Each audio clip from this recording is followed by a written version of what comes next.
I'm good, JuVan. It's so good to see you. Thank you for having me You on. as well. You as well. You know, we had our recent chat, our catch up, and you really inspired me to like take action on this thought, this idea that I had, which was life support. And since meeting you, my life has changed tremendously. You know, and a big part of it is the conversations that we have. You know, you're truly inspiring. You're somebody I see in my life. When I think of transparency, I think of you. I think that you have said some things to me that I said, wow, she really just said that to me. And things that were so heartfelt and things that were so true, just in the delivery of it. And I'm just inspired in how you have changed your life and have also created so many platforms and playbooks for others to do the same. And so I'm happy to have you on here, Lauren. Again, you guys, if you're just joining, Lauren is a executive leadership and performance coach, and she focuses on integrative health. We're happy to meet. Happy to have you here. Thanks for joining. Well, thank you for having me. And yeah, I was wondering about you. We've been friends for a while, and but haven't seen each other in person in about 5 years. And I was so happy to I just randomly had an intuition or a hunch to reach out to you, and did. So here we are. And when we were catching up, we were just having some really good conversations about our growth, codependence versus hyper independence versus like healthy interdependence, and what that means for us personally. But yeah, I don't know, where did you want to start? Where do I want to start? I would love to just give the audience a little more context as to what you're up to in the world, because you're doing some really awesome things. Want to give us a little insight? Sure. So I have a private coaching practice that I've had for a while, and then I've just been expanding it. I'm wanting to help more people. So creating digital products. I launched my first digital product, which is about imposter syndrome. In case you don't know what imposter syndrome is, it's an anxiety disorder where you feel like you're a fraud. And it's directly correlated to your success. So the more success you have, the more it's inflamed. It's exacerbated by your success, and then you feel like a fraud, and someone's going to find you out. And it has a lot to do with worthiness and understanding your capabilities and owning them. But a lot of hyper successful people have it. Sheryl Sandberg, Tom Hanks, Meryl Streep. A lot of people are being very public about it now. So that's been keeping me busy. And before that, I was doing a lot of presentations and talks about it, which I still do. And then I'm also creating I have launched it a couple times, called Rewired to Thrive, which is neurological reprogramming specifically for weight loss, your ideal body composition, and health. Because the basis of everything I do, especially my private practice, is changing your psychology. We come in with programs that we're taught from our parents and whoever our primary caretakers were. And some of them are great, and then some of them are maladaptive, and some of them served us really well, and some of them turn into survival skills that we don't need. And we don't need to live from a scarcity mindset that affects our health, wealth, relationships, career, everything. So with Rewired to Thrive, I'm specifically focusing on neurological reprogramming for just optimizing your health continuously, instead of, starting with different diets that only work temporarily. Where I'm always going for sustained longevity and health. So that's what I'm doing right now. Yeah. And I love that, because we ended up doing a lot of the same work, and we met, I think, in an environment that really gave us a bit of a leap. You know, we jumped into some leadership work together, and I think it was a life-changing experience. And we decided to keep the relationship going. Mm-hmm. And I think the environment in which we meet people really influences the depth, the distance, and the direction that you go. And so I'm really thankful that to have learned so much from you, and also to have watched your journey for the last 10, 11 years. You've done some really amazing stuff. So thank you for being here. Well, thank you.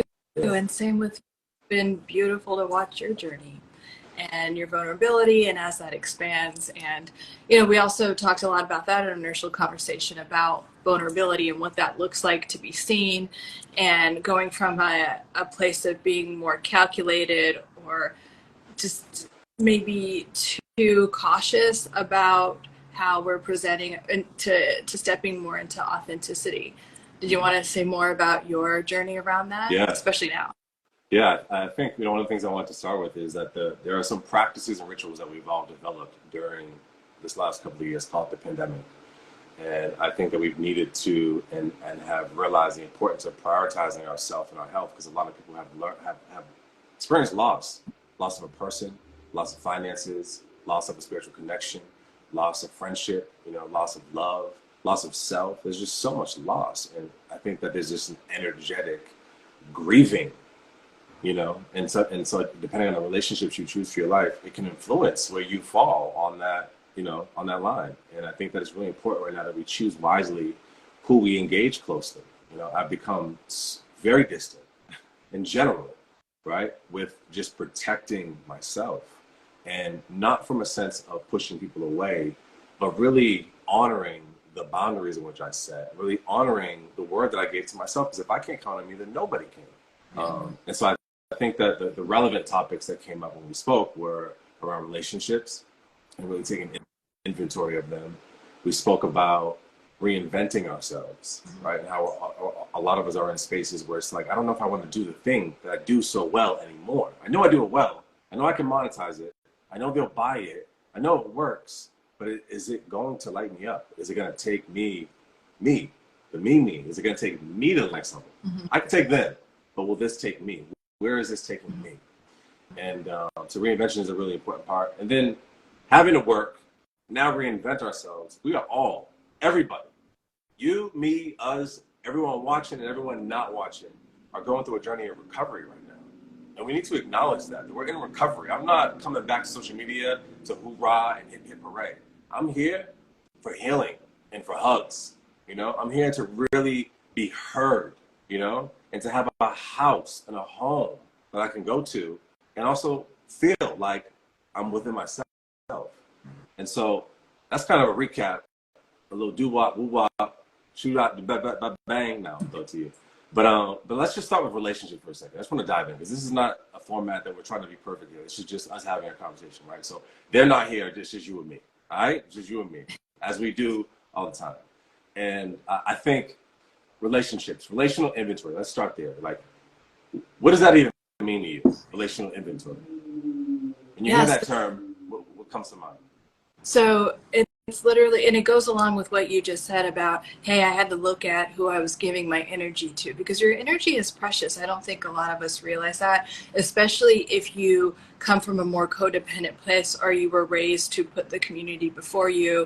I mean, when it becomes a codependent thing, it's like you don't have needs and you exist to take care of other people. It's kind of, you grow up and then you go into adulthood, and then you're just giving away your energy and all kinds of resources, and sometimes in ways you don't want to, which can lead to resentment. But then you just get into this cycle because you don't stop, because we all have this fear of abandonment. We don't want the tribe to shun us, so it can lead to a maladaptive cycle. So with relationship inventory, it's just like if you were doing inventory in a store, like you're the manager of your store, let's say, and it's kind of like, okay, how is this relationship serving me? Not like, what can I get out of this relationship? I'm not talking about a transactional thing, because that's also maladaptive. I mean by, like, how is this relationship serving me? What am I contributing? Because there should be a synergy to everything. And it's not always in perfect balance, but because sometimes someone's going through something and you're in a more giving state, and then they're in a receiving state. But just that type of thing, is this contributing? And that's not, and I consider those people my inner circle that I keep like the closest, and it's not impermeable. Sometimes my inner circle, people move in and out, and that's fine. But just like anything, I was just telling someone earlier that you're like a plant, right? And so you want to put the best nutrients and water and everything, but even if you are available for a toxic person, well, you're also giving that plant something it doesn't need. So you might be doing a lot of good stuff to keep it alive. But then, Wow, hold on, that was good, hold on, that was a nugget right there, right in there, right? Giving a toxic person your time is even giving them something that they don't need. Right. It's not good for either person. to keep that dynamic going. So, and that's where boundaries and standards come in. So it's kind of, and like, which is hard to do. It's easy to hurrah, and you see all these memes about boundaries and standards that are good, but to actually integrate them and implement them into your life can be scary, especially because what is that thing, when we stop pleasing everyone, people stop being pleased? Well, yeah, but the people that are supposed to be in your life will be okay with not being pleased all the time, right? Because it's not a kind of like tyrannical dynamic that we're going for. So, and then when you do start taking inventory, you'll notice your standards. You'll notice, I mean, you get what you tolerate, right? And we're always teaching people how to treat us. So it's kind of like, oh, okay, well, I have this person in my life. Why? Is it for a survival? Is it because they're my boss, or because I'm in this relationship that I feel like I can't get out of? Or is it a really solid interdependent thing where we both are like relying on each other in this beautiful kind of synergistic way? And something you said I want to return to, because I think there's so many nuggets in that. The first thing is when you said, I don't want to be a burden, or I want to know what this relationship is doing for me, right? People have a hard time saying that they're taking from someone, right? Just a reframe and a small distinction. The goal as humans to each other, in my belief, is singular. It's to be useful, right? I have a grandmother who raised me, and everywhere she goes, she's useful. It doesn't matter where you put her. She's going to find a way to be used. And I think because we have been overused by our parents, and overused in partnership, and overused in business, and overused by society, we're afraid to be used. But that's why we're here. That's something that's always confused me.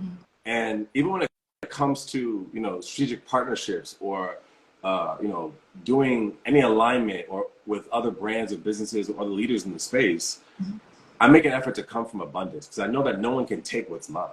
When you reach in the basket, the only thing that your hands are going to feel, the only thing that you can pull from there is what's yours. It may look like mine. I may be envious or jealous of that, but it's never mine. And it's taken me so long to realize that, right? And that's been like a huge distinction for me. But I think the goal is to be used, and also to be useful. And I think if we focus on what do I bring to the table, what am I bringing to the party, if people were clear on that, they would not be intimidated. They would not be threatened. They would not grow envious of anything, because they would realize that they have everything that they need. And it goes back to the environment in which we grow and we develop, that really influences that conversation, like you said. Absolutely. And then some people have energy around the word use. When I pray, I'm like, use me. I'm just a channel for, God, universe, whatever your higher power is. I say God or source. Use me, let me be a channel. But in general, it could be you're being of service. You're being in a place where you're supporting, or just like we all have to do that, and the other person is receiving in that moment. And then there'll be times when you receive. So being of support, or being of help, or a service is the same thing. And then getting out of that transactional mindset, if you can move out of that, then you're never feeling like you're being used or taking. It's just giving and receiving, contributing, being of service, and then receiving. What do you think has been some of the greater lessons you've learned in the relationships, in the process of taking inventory? What are you learning? What came back? What data did you come back with? I came back with a lot of fears, and where I was coming from a scarcity mentality, like I have to do this, I have to be this way or show up this way, and basically not have any needs. I'm happy, I'm funny, I'm informative, I'm all, whatever my character assets are, I present with those. And I think that we should, for the most part, present with our character. That's how we contribute to others in the world, right? But then there's the character defects, or just me being human could not show up. There was a lot of fear around that, because it's kind of like, if I'm human, or if I do something that to disappoint someone, which is a part of intimacy, right? So intimacy goes like this. There's a deep, you either disappoint yourself or someone else, right? And in relationship, right? And it's like, oh man, I put you on this pedestal, I put myself on it, whatever. And then the repair happens, and then the intimacy should go up. So it's kind of like this ever evolving thing. And I was afraid to have that. It's okay if the other person did, to the point where sometimes I was in abusive relationships. It's okay, that's fine, but it's not okay for me to be disappointing or have a character defect, or which isn't good. And that's not real intimacy, by the way. That's not me fully showing up.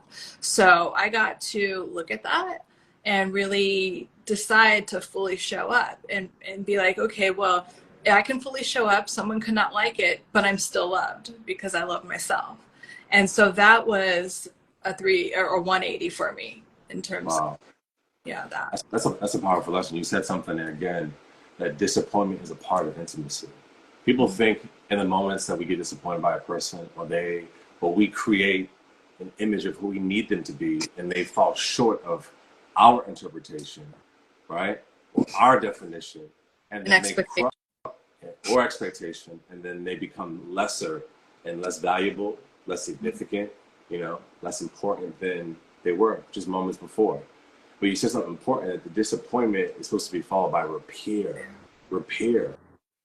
What do you mean by that? I mean, and disappointment or conflict, conflict usually comes from expectations not being met, which involves disappointment and other emotions that are uncomfortable. So the repair was like, hey, acknowledging like this happened. We're not sweeping under the rug. We're not also doing another numbing thing where we just go into blind rage. Like one person will get super angry and then the other person cowers. That's not. The conflict resolution comes from having uncomfortable conversations, and they don't need to last a long time. It's just like, hey, I have this expectation. It wasn't met. It made me feel this way. When you do X behavior in Y circumstance, this is the sum of what happens for me in my experience. And I understand that you're having a different experience. And by the way, this isn't me attacking your character. This is me talking about my needs and expectations that weren't met. And then the other person gets to say their side of the other thing. But the point where the impasse happens is when we take it personally. And we're not in this interdependent space anymore. We're instead like just defending ourselves and our ego, because neither one of us want to get abandoned. So we're just like, no, this is why. And it's like, if we could come from a place of one having that, even if this person does abandon me, I'm still going to be loved and okay. That is like next level, like type of intimacy, because that means you have it with yourself. And then being like, I can talk to this person and let them have their experience, whatever their experience is. They can be mad or disappointed, and then know that they still love me and know that they'll come back. That's another thing when I'm working with couples and they're like, okay, I'm going to say this, but don't be mad. No, they get to have whatever experience they want to have. And in fact, a lot of times people are able to regulate themselves, meaning not go into these like really aggravated states when they know that they could just have their experience. So I'm like, you don't want the other, so don't say don't be mad. Say, how about it's okay if you get mad. I might get a little triggered, but I can also regulate myself. So that's where repair happens. And, we're not taught that. We're taught to just be a certain way, serve, be good, or, be like more narcissistic people try to control and manage with anger or abandoning. And it's really an art and a skill to repair and have conscious conflict resolution. That's so powerful. And what I'm really hearing you say is like, talk about it. I'm hearing you say this could really use a conversation. And I will admit that that's not been how I've navigated a lot of relationships. I spoke and in many cases weaponized or used my silence, to protect and defend myself. I pretended not to care, pretended it didn't matter. And the truth was that it did. And all that matter added up, right? Mm-hmm. And got hard, right? And I felt that. I feel it in my body. I felt it in my heart, in my mind. And like this healing journey has allowed me to release a lot of that. And has allowed me just to be honest about where I put things, like when do we as humans ever have time to stop and identify what we're carrying, you know? We just go from one relationship to the next, from one job to the next, from one friendship to the next, you know? Like, let's have a real conversation here. Let's talk about losing friends in your 30s and 40s that you thought you'd be with for the next 20 years, you know? What about that conversation, right? Let's talk about the people that you're choosing are abbreviating your life. Let's have that conversation. I know you love them. I know they've been there for you. I know it's been 15 or 16 years. I know there's history there, but they're abbreviating your life. What are you going to do about that? Yeah. What are you going to do about that? You know, these are real conversations. And also, how about, hey, even me, am holding some of my relationships, people I'm in a relationship with, hostage, you know, mentally, emotionally, spiritually, right? There's work to be done there, you know? What do you mean by holding it hostage? What does that mean to you? You know, I'll give you an example. You ever met someone and things are great, things are working, things are really cooking, right? Mm-hmm. We're cooking with grease. And you get to the point where you're just afraid that either you or they are going to disappoint you, okay, right? And then it happens because disappointment, as you said, is a part of intimacy, right? It happens. And two choices get to be made. You get to choose, and I get to choose on how I'll handle this. Mm-hmm. Two conversations can become one, or they can remain two conversations. The choice is in conversation. That's the difference. That's what I'm taking from what you just said, right? Yeah. Well, let's go a level deeper than that.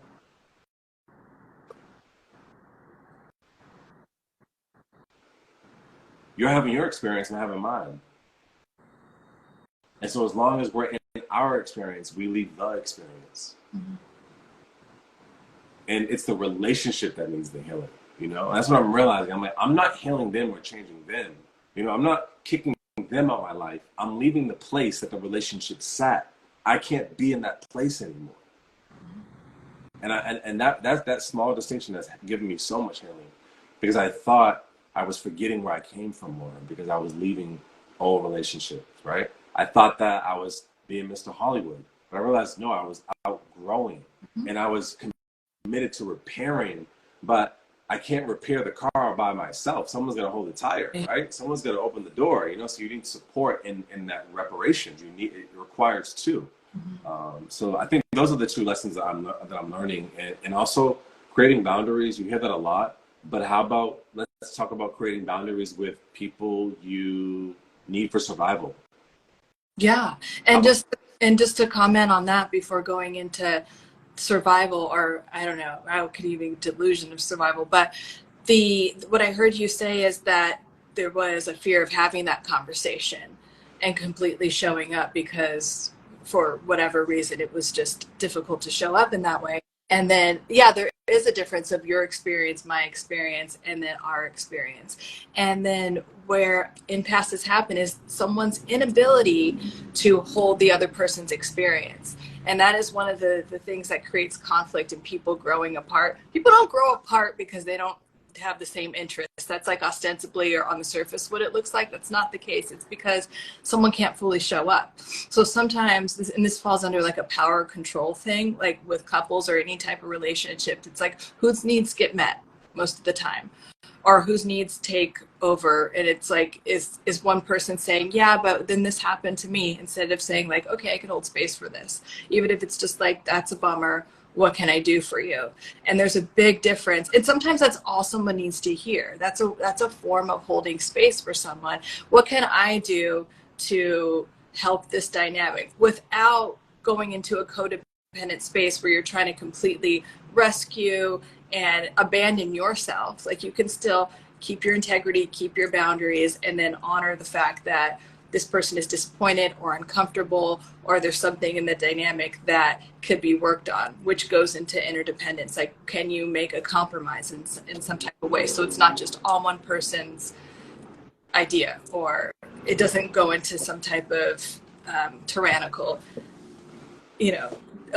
dynamic, which it can around things. It just slowly slips into that. And that's where you see these like naggy wives, or like over the top controlling husbands. And it's like, how did it got there from not having these conversations along the way? So, and then to transition into what you were saying about what do you do if you have a relationship that is like dependent on your survival. So let's take like a boss, where, and then there's also there's an inherent power dynamic there. So that is were you talking about bosses or are you talking about more intimate relationships? I guess both, but intimacy is the topic we dived into, so let's stay in that vein. Okay. So when I hear I have a relationship that is dependent on my survival and it's intimate, I'm thinking of like there's a financial power difference. Is that what you're talking about? Yeah, that's a good example. Yeah. So when that is the case, I think that could be, especially in 2023, I think decades ago, it was just kind of like there were more standard gender roles, and it was like, well, of course the woman does this, and of course, or the masculine whatever in the relationship and the feminine dynamic in the relationship would do certain things, and now it's a bit different. But in both situations, a conscious kind of interdependent couple should go into it with, okay, this is what I want to do for this family, this ecosystem that we have. These are the roles I want to have, and these are the roles I'd like you to have. Are you okay with that dynamic? Yes. And this is what I'll do to support you. So there isn't a power struggle, and you're not talking about things like my partner, my intimate partner, I also need for my survival. That's kind of and there's a power dynamic there that shouldn't exist just because of, someone makes money and someone doesn't. So, but that's tricky. That could lead to a lot of resentment. And I've seen situations, I've certainly coached a number of people where that things can get very resentful for lots of reasons around money. Yeah, that's really great feedback. I love that. I'm going to switch gears here, and I'm going to dive into something that we also got a chance to talk about the other night, which is recovery. And one of the things we talked about is, the playing field's not even. It's a hard conversation. People don't want to have that. Whether it's color, it's class, it's culture. People just, we shy away from those conversations. I know that I do, generally speaking. Privately, I have those conversations with friends, as we most do, but I think some things are more challenging to talk about because there's so many nuances to it, right? There's layers and textures and colors, and there's just so many things that is dependent that can influence the conversation, right? I think when I say the playing field is not even, what I'm really saying is that some of us are born and the starting line is behind us, right? Which means we got a bit of a head start. And some of us were born and the starting line is miles ahead. And that part of the conversation does not get spoken about. It's like people don't care. It's suck it up, or oh well, or it doesn't matter. And the truth is it does. It does. For any person of color to become a billionaire, considering the history of American history, at least, right? It's a huge, huge accomplishment.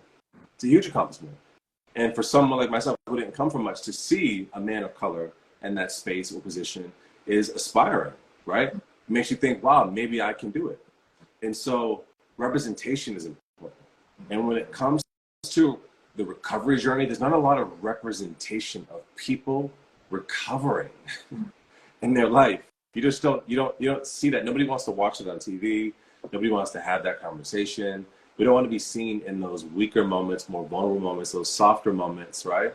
We want those moments to be in privacy. And I'm definitely a man of privacy. I get that.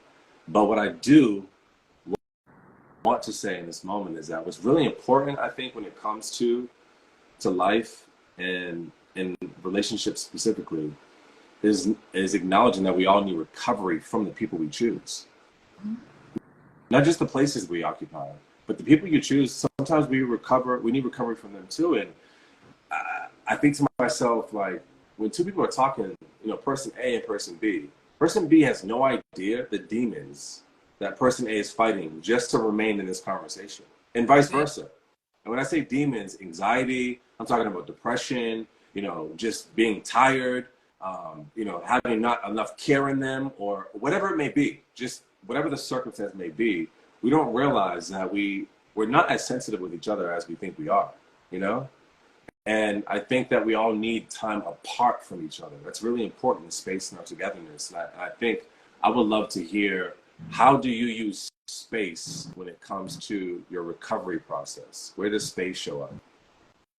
Well, space could show up in a conversation, just giving someone, and really holding the space for someone, not waiting for your turn to talk. Really, conversation and listening is, again, a really important and deep skill that I don't think a lot of people have. I do also teach people how to, I mean, I don't like advertise that on my website or anything, but that is essentially what I do when I'm teaching people relationships, especially like in the executive space. It seems executive space and couples therapy, that seems to happen a lot. It's kind of like, are you listening? Are you actually holding space? Oh, actually, let's take a step back and let me show you what that means, where you just allow the person to like energetically be held, and you're not thinking about your agenda, where you're going to say, which is really difficult, especially during conflict resolution. You're just actually being there and holding space for them.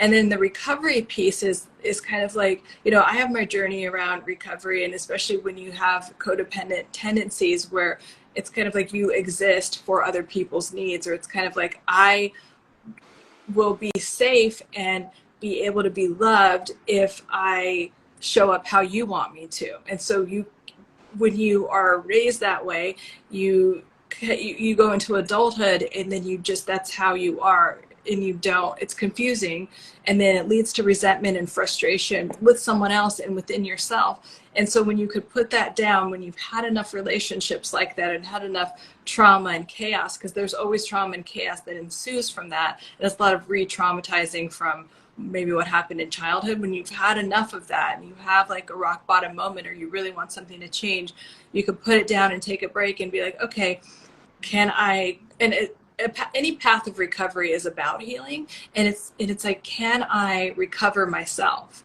What, like an archaeologist, like, what actually is my favorite color? What is like that movie with Julia Roberts, and she doesn't even know what kind of eggs she likes. She always likes I forget the name of the movie, but you know, she's like, and then at the end it was like, no, how do you like your eggs? And she didn't even know. And but that really does happen with people in codependent relationships, particularly the codependent, where you're just really discovering like who you are, which is an ever evolving thing. That's the beautiful part of it. I love when I start working with clients and I'm like, okay, here are our goals right now. And I actually put in the contract, I'm like, this is a working document. This is an ever evolving thing, because you are evolving. So the things that you're working on now, the things that are interesting or whatever, should evolve and expand and change in certain ways. And another part of intimacy, I think, is, can I expand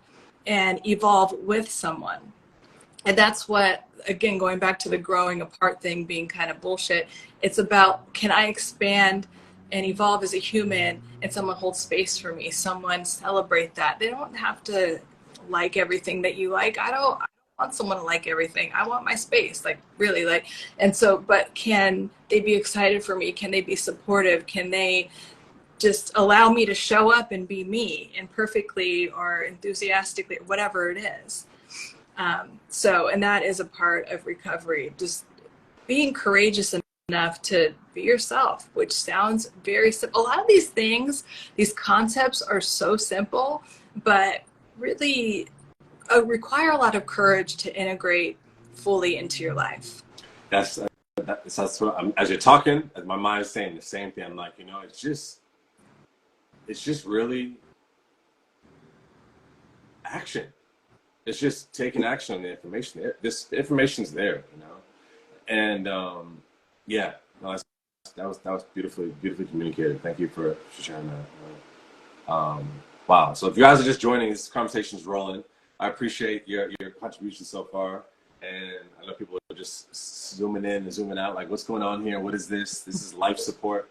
It's a weekly digital series that I'm launching to bring on some of my most celebrated friends from around the world who are doing really amazing things in the wellness space, changing lives and breaking cycles across the globe. So I'm here with Lauren, and we're having a dope conversation right now, and we're gonna probably open it up if somebody wants to jump on live. If you've been here for the last 30 or 40 minutes, we'll allow you to come on if you want to speak in or ask any questions.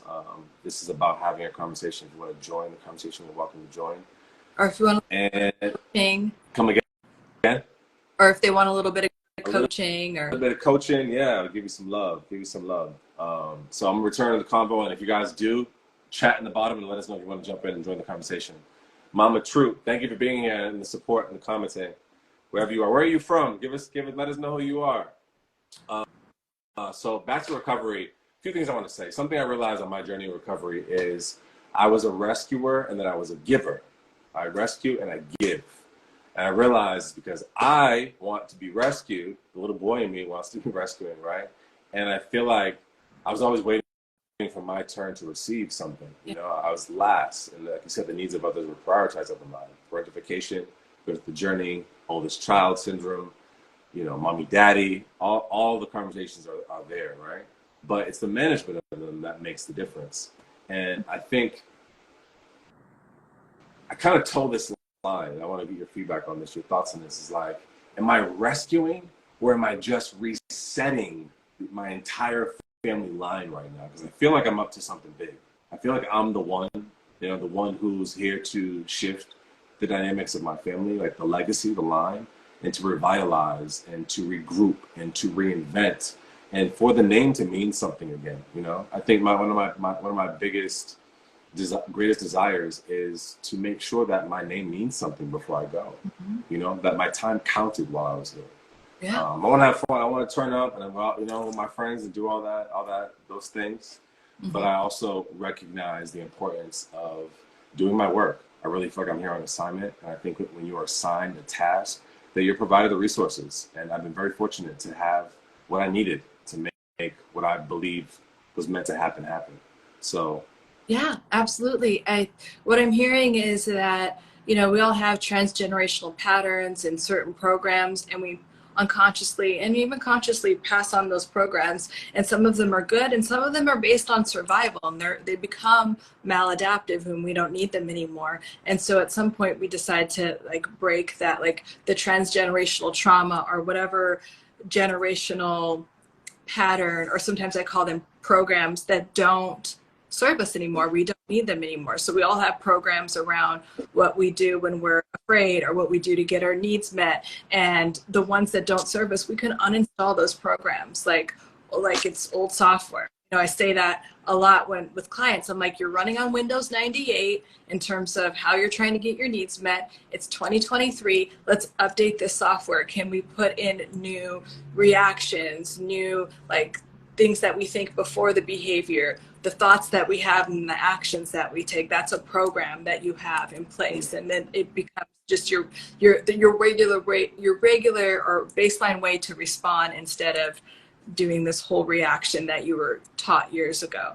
So there's that, the transgen, and like breaking a lot of those transgenerational patterns that's how we create our legacies, and also like leaving things behind, and you know, the works that we create and whatever kids, whatever it is for you, that is your legacy.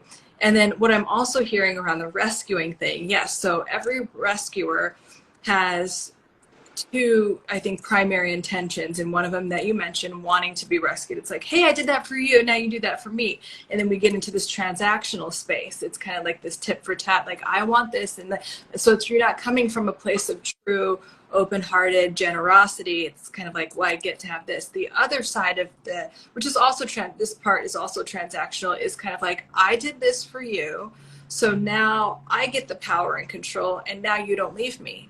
You're not going to abandon me because I did this for you, or now you're financially dependent on me or emotionally dependent on me. There's some type of thing that looks like this magnanimous, like but really it's not. It's a way there's a currency involved. There's like the other part, the person that's being rescued is also giving up part of their freedom or independence or something in exchange for that. So which leads to not interdependence, but it leads to a codependent dynamic that is always unhealthy.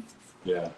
And it's powerful too, because in Esther Perel, she has a book called Mating and Intimacy. If you Yeah. have not read that book, you're watching this, you ever read that book? I read that book at least once a year. I probably read that book maybe 12 times, maybe 14 times. I've had that book since I was a sophomore in college. Somebody introduced me to that book. No, I was senior in college. Somebody introduced me to that book. I feel like, college was so long. Lord. Whew, time flies. I'm like, wow, I'm doing the numbers. I'm like, yeah, it was high school. Wow. So I've had that book for a while, and I've read it a number of times. And she says in the book that in every relationship, romantic relationship, that there's the person who's afraid to be left, and then there's the person who is afraid to lose the other person, and the person who's afraid to lose themselves. And that always resonated for me, right? Mating in Captivity is the name of the book. Yeah. It always resonated with me because I thought, wow, maybe I'm both. And you can be. So maybe I'm both. I had to sit with it. I was like, well, I thought I was this, and then I had to, when you really sit and you do take inventory, like we talked about in the beginning of this call, you really begin to recognize that there's more to me. Mm-hmm. There's more to me. That's a profound realization. When you realize that there's more there, there's more available. It's so powerful, and you think about society and how they push their agenda of potential or potentiality, right? It's that the goal isn't to reach your potential. The goal is to reach your power.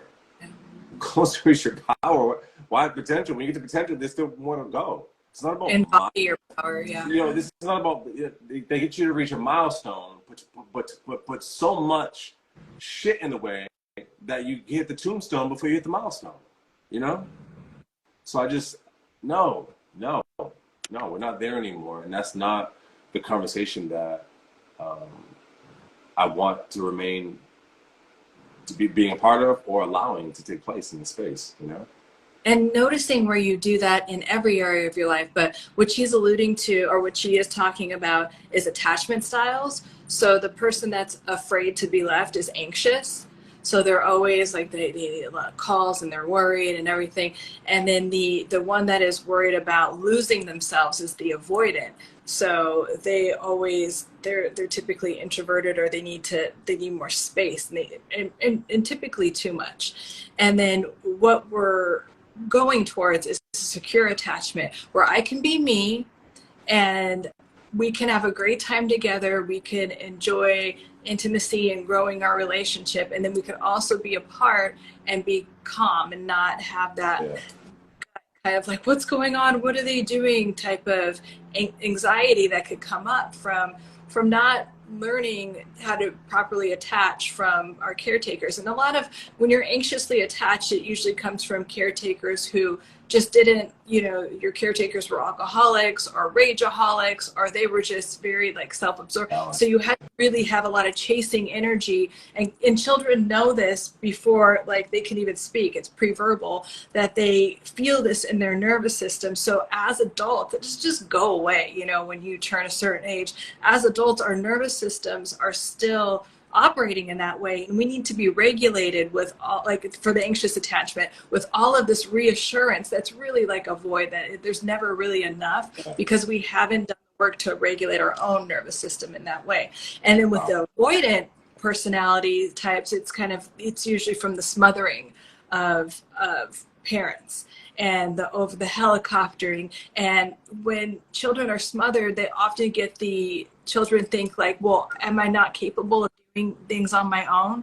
Am I not? So they don't learn like proper independence and individuation. That's the word I was thinking of. Like when you're 2, you individuate. You're like, I can walk, I could kind of talk, I'm like, got this down. And then you individuate again as a teenager, and then you individuate again in your 20s. And so there are these big milestones where it's kind of like, oh, I'm capable, I'm self-sufficient, I'm self-supporting. And smothering parents don't. So it's like, it's actually really adapted to be avoidant and be like, get the fuck away from me. Like I can, like, please, like, and so it really overloads someone that's avoidant. It overloads their nervous system when it's too much, when they're anxious, yet they always attract each other, but because we both need that, we need these polarities. So the avoidant person gets frustrated with the anxiously attached, and that's where a lot of but in those conflicts, there's opportunity for both of their nervous system dysregulations to be healed. That's the beautiful part. If you can, and then both can form a secure attachment within themselves and within the relationship. And yes, most people are anxious. I have anxious and avoidant things all the time. I'm anxious about certain things, and I'm more avoidant about other things, but I would say most people are anxious avoidant types. You know, so beautiful just listening to you. I think I took so much from that. I took some notes, but what I'm taking energetically from that is just sheer transparency, sharing how you identify, right? Like, you're not doing it and beating yourself up. You're communicating it clearly, right? You're speaking truth with clarity, and you're speaking about how you're managing the stuff you came with, right? Like, there's people who are born with conditions, and there are people who are born in conditions. And those are the conditions in which we're born in, and we try to hide them and shame ourselves out of fear of being shamed outside in the people we call our people. We don't want to share with those people, let alone the world. And so the healing never gets to the wound. Like, it never gets there. The medicine never gets there. We travel far and wide for 20, 30, 40, 50, 60, 70 years looking for the medicine, and it never gets to the wound. And so this conversation has brought healing to me. It's brought healing to me already. I can tell you that right now. And it's made me realize, like, when it comes to recovery, it's really about honoring the journey. You said it so beautifully before. You said healing is a change in perspective. It's like literally, right? Thinking differently. Like, tell me more about how you've used that and how that came up for you. Yeah, so again, healing is a change in perspective. So, and it's the same with trauma. So trauma is subjective. Sometimes we think of the word trauma like something horrible has to happen. Something that's traumatic to you could not be to someone else. And so, but those things set us up for reacting to certain things, fearing certain things, being attracted to certain people, and being disgusted by others. And, so it sets up our perspective and how we navigate the world. And so if there's enough maladaptive things going on, we need a change in perspective. If it's like, my life isn't working, I'm depressed, I don't like my job, whatever it is, there's a change in perspective that needs to happen, typically within yourself first. And sometimes that shows up as being very judgmental towards others. So if you're being judgmental, that is how we kind of offload our shame. Any type of over judgment is a way to offload our shame. So it's kind of like, can I turn that inward and think about what I'm ashamed of, what I feel guilty about, what I want to improve in my life. And I think that's a good place for that type of journey to begin. Is that what you're asking? Judgment is an offload of shame. You got some. I wrote down about 10 bars that you said so far in this call. I love a golden bar. The last part, because we're gonna wrap up here on our time, because we're here for a power hour, is reinvention. Yes, it resonated with me to answer your question. And at this point in my life, I think I've done a lot of high quality, high resolution, high lighting, high production. Not like, I just want to talk. I just want to have a conversation. I want to sit on couches. I am committed to traveling the world and sitting on couches. I am committed to sitting at conferences and panels and having medicinal conversations. I'm committed to building my body of work into this world. And I'm also committed to really prioritizing my health and wellness journey like I never have before. It's been a while. I've been an athlete since I was maybe 7 or 8 years old. So it's been almost 30 years, that I have been on this journey of like what it means to be in this body. And I realized that when we are in our bodies, that's when so much more is possible. But when you experience trauma and shame and guilt and abuse and circumstances, we leave our bodies. We leave our physical bodies. And that is another conversation that's not being had soon enough. That we're making choices outside of our body. We're making like big life choices and we're not even home. We're answering the phone, or not even home. Like, it's so important for us to be home. Don't make any choice. Don't be forced into any choice. Create the time and space for yourself to be able to make a sound choice. And I think the reinvention is hard. It's challenging. But I think right now what I'm learning is that the content that I put out in the world, it gets to be gut-wrenchingly relatable and relevant. If not, Yeah. I don't want to be here. I don't want to be here if it's not, you know? Right. And if you are being authentic, it just flows. Your people come, your whatever your frequency or point of attraction is, you're going to attract your tribe. And what you said is so true, that you have to be grounded in your body. That is part of being authentic. And yet that is one of the most difficult things to do when we don't even know that we can heal from our trauma. We're drinking too much, we're shopping, we're sugar, whatever, using relationships and sex, anything to be outside of ourselves, because addiction and any type of being uncomfortable is really like not being able to tolerate the present moment. That's all addiction really is like the complete inability to tolerate the present moment and be grounded in your body.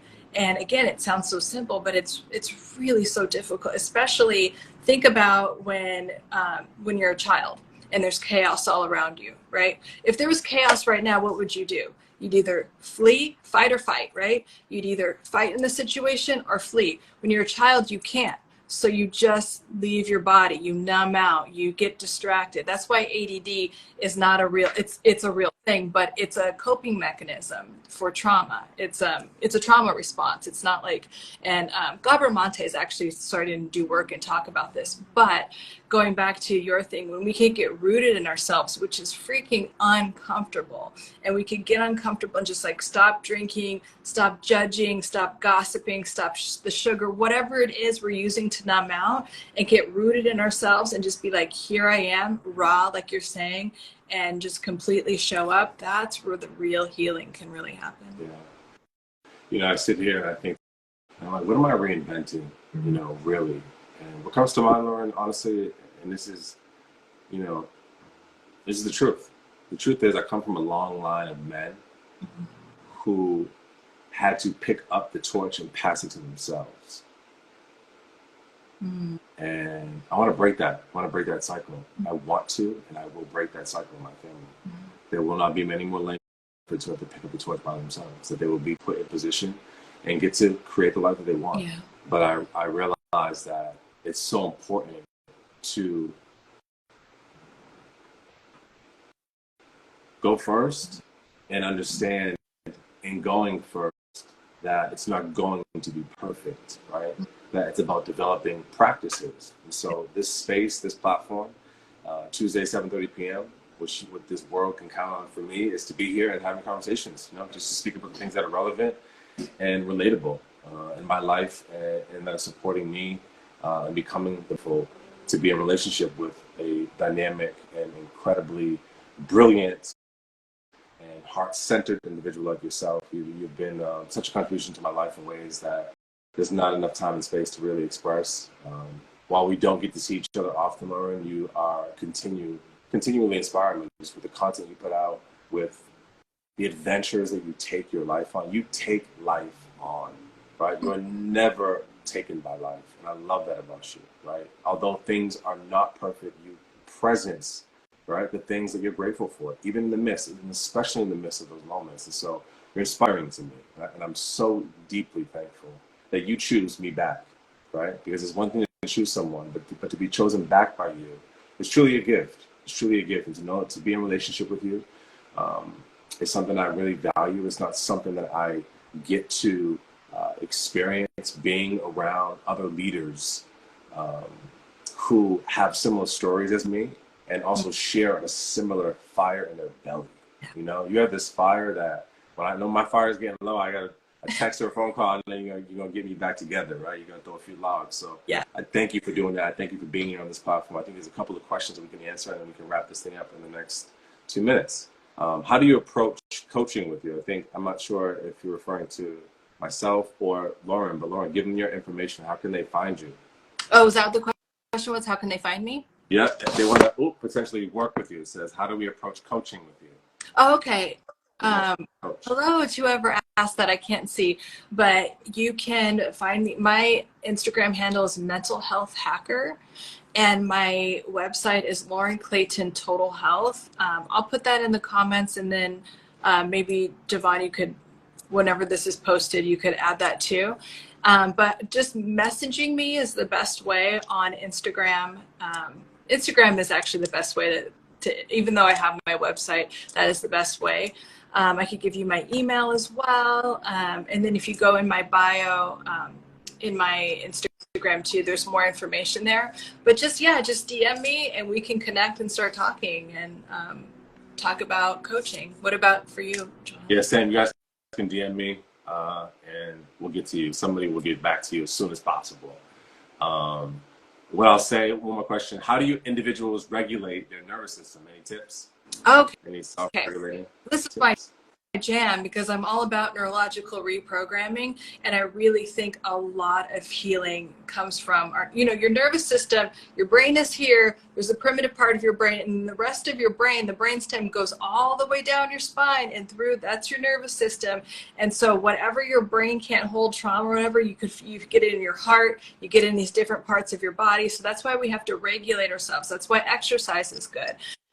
One of my favorite things is breathing. There's so many breathing techniques, but a simple one is just box breathing. So that's inhaling for 4 breaths or 4 seconds, holding for 3 to 4, exhaling for 3 to 4 seconds, and then inhaling, and then doing that and just completely focusing on your breath. And I always strongly suggest that my clients do that because I'm like, it's free.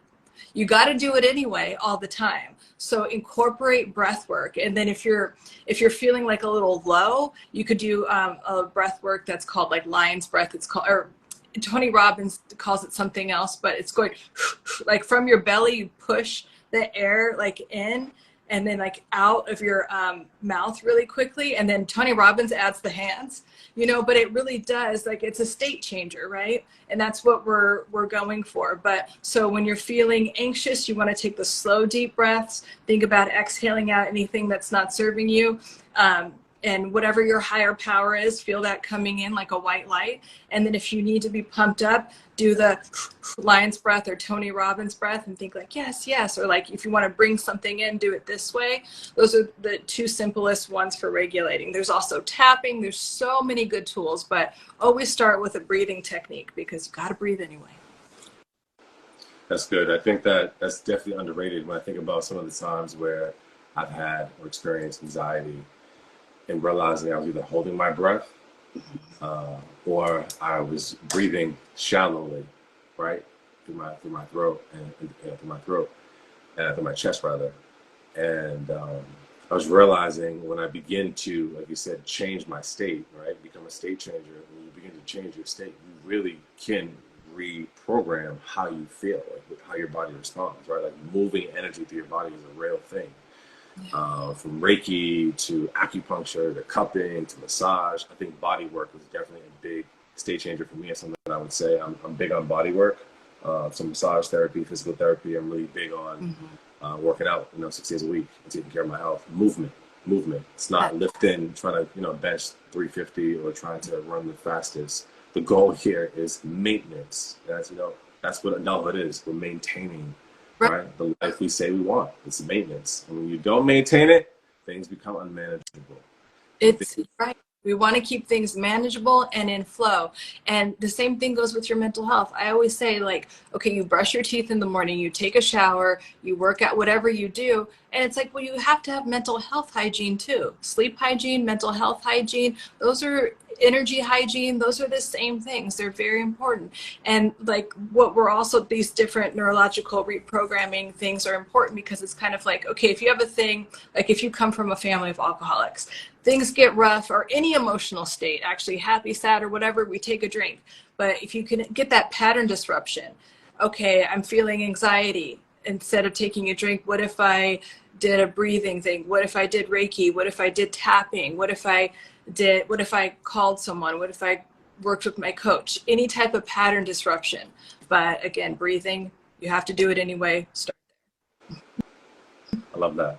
Breathing and body work, those are definitely two things. We thank everybody who jumped on. Thank you for supporting the conversations. Again, Tuesday, 7:30 p.m. Eastern Standard Time, life support. We'll be going live, and we'll do some recap on this video throughout this week. Lauren, thank you for your time. Thank you for having me on, JuVan. I love you so much. And I love you back, man. Talk to you soon.